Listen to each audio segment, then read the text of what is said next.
Hello and welcome to English Treasure. In today's lecture, we're going to talk about idioms related to food. तो हम food की बहुत सारी बातें करेंगे लेकिन the actual meaning of that word and that sentence is totally different. उसका food से कोई भी रिलेशन नहीं होगा. But we gonna talk about idioms related to food. So let's check it out. So the first one is bite of more than you can chew. जब हम कहते हैं ना किसी से उतना ही काम लो जितना आप संभाल सकते हो, we use the idiom bite off more than you can chew, meaning to take on a task that is way too big और बियॉन्ड वन एबिलिटी. अपनी एबिलिटी से अपनी कैपेसिटी से ज़्यादा काम ले लेना, that is bite off more than you can chew. Did you bite off more than you can chew? Icing on the cake means something that makes a good situation even better. For instance कि आप कोई exam देने के लिए गए और you want कि मैं सिर्फ एग्ज़ाम में क्वालिफाई हो जाऊँ, that would be better. And suddenly you get to know that you've topped that exam, you come first in that exam. So it seems like it's just icing on the cake. Icing on the cake when you want something and you get even better. You are going for a job और आप एक post के लिए गए थे but you get better post on in that job. So it was a icing on the cake. Icing on the cake, my dear.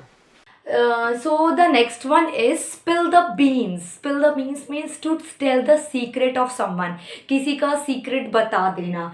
For instance, to disclose a secret or reveal information that supposed to be confidential.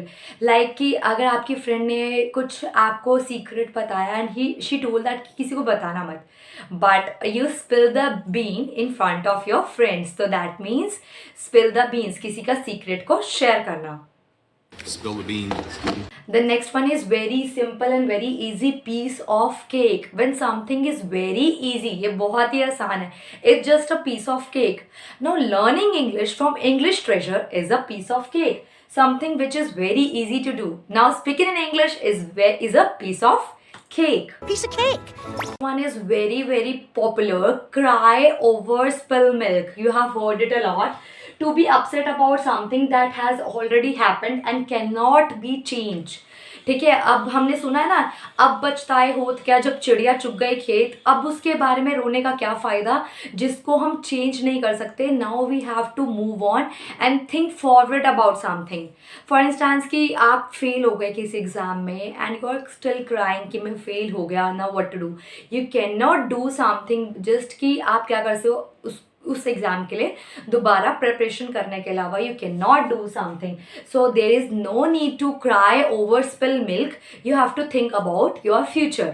The next one is also very popular. Bring home the bacon. Bring home the bacon means कि to earn a living. जितना एक इंसान को ज़रूरत है, need है, the money he want, उसको कमाना, that means to bring home the bacon. At the end of every month we bring the home bacon. We bring home the back on. So to earn a living or to succeed in one's effort. अपने किसी effort में भी succeed होना, bring home. So I bring home the back on. So the next one is a very beautiful idiom, is a in a nutshell. In a nutshell is very common. You have seen a lot of videos there. It's used even in your classroom. In your classroom you have heard this word. Ma'am ने कहा कि मुझे एक nutshell में बताओ कि तुमने क्या preparation करा है. Means कोई भी चीज़ को concisely बताना, summarize करके बताना. I don't have the whole day. You have to tell me everything in a nutshell.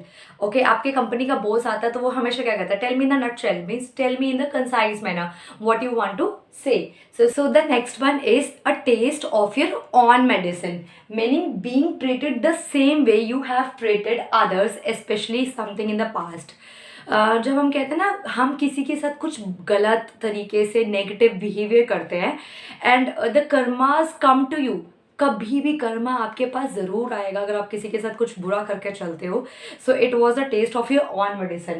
It can be say that it is a taste of your own medicine. तुमने उसके साथ बुरा करा ना, दैट्स वाई आज तुम्हें इस रूप में ये लौट कर आ रहा है. The karma is coming in this sense. So it is the taste of your own medicine. तुमने इसको बेट्रे करा था, now she is betraying you in other sense. So we can easily say that it's a taste of your own medicine.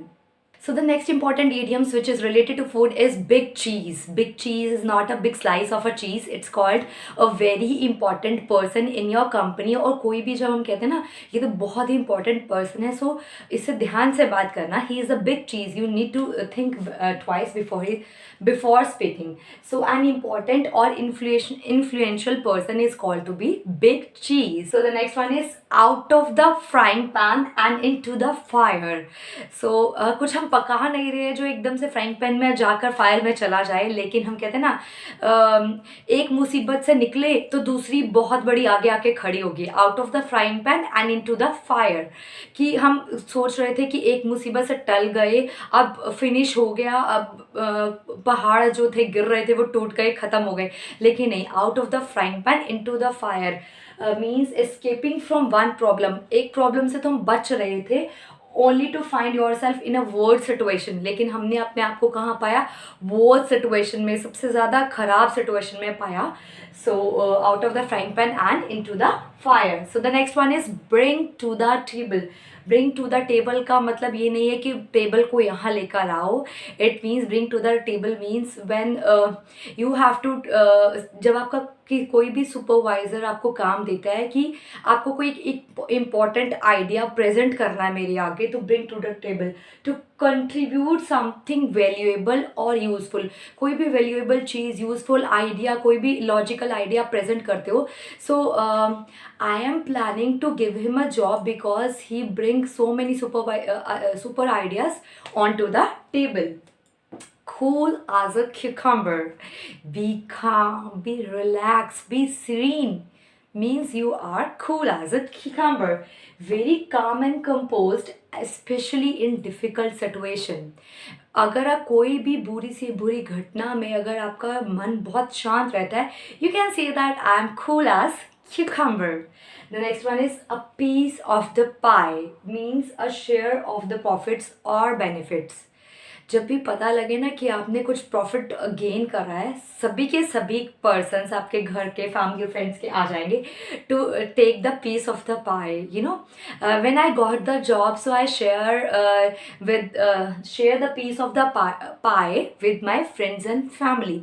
I share the piece of the pie with my friends and family. मैंने अपनी profits को सबके साथ share करा. Walk on eggshells. It's a very important idiom. इसको ध्यान से समझना. To be very cautious about what one says or does to avoid upsetting someone. उसके साथ काम करना तो गरम चीज़ों पे चलने जैसा हो सकता है. तो it's just like walking on eggshells. उसके साथ काम करना मीन्स हर चीज़ को, हर पॉइंट को ध्यान से सोच कर चलना, बोलने से पहले सोचना. हम कहते हैं ना इसके साथ काम करना है ना, तुम्हें सोचना पड़ेगा बोलने से पहले भी और कुछ करने से पहले भी. It's just like walking on eggshells. So you must be very cautious while working on with her or him because it's just like a walking on eggshells. So these are the idioms related to food. I hope you like it, but before practicing if you have any query you can ask me in the comment box, but don't forget to like, subscribe and share my channel. Gracias.